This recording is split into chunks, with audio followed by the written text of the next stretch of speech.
This president condemns hate and evil and bigotry, and we will continue to do so. People should feel safe, but they should especially feel safe in their places of worship, and we've seen far too often where that is not the case. Unlike most mass shootings, this man came with pre-receipts, if you will. He put out a 70-page manifesto, and I guess everybody scoured it, searched for Donald Trump's name, and there it is one time. But he also said he aligns closely with the ideology of China. He said he's not a conservative, he's not a Nazi. I think he referred to himself as an eco-naturalist or an eco-fascist. But people should read in its entirety.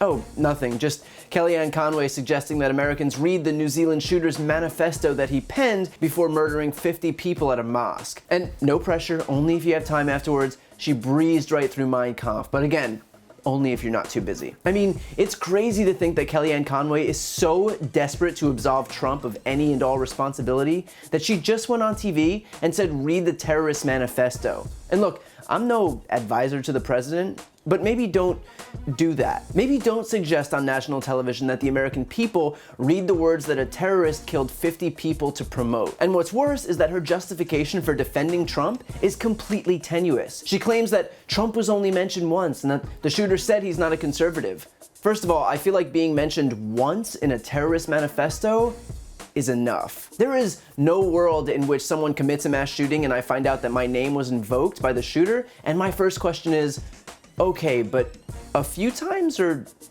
just the once? But more importantly, the issue here is not that the guy is a conservative. No one is saying that he's a Republican.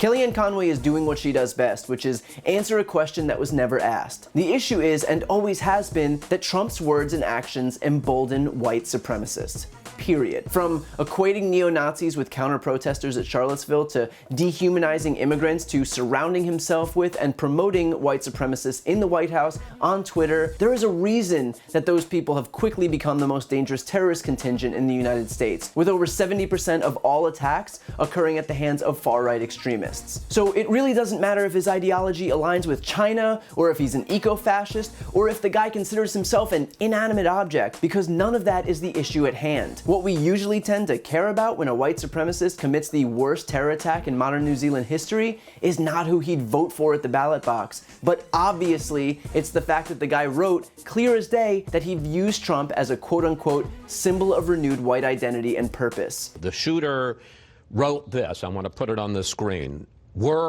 Are you a supporter of Donald Trump as a symbol of renewed white identity and common purpose? Sure. Trump and Kellyanne Conway and the rest of his sycophants might not view the president as a white supremacist, but what matters is that white supremacists view him as one, and that's a really bad look. For Conway, then, in the wake of a terror attack where the perpetrator just invoked her boss, to still choose to run cover for him, well, she's just as complicit as he is. So how about don't read the shooter's manifesto, since we already hear enough of that rhetoric from the White House as it is.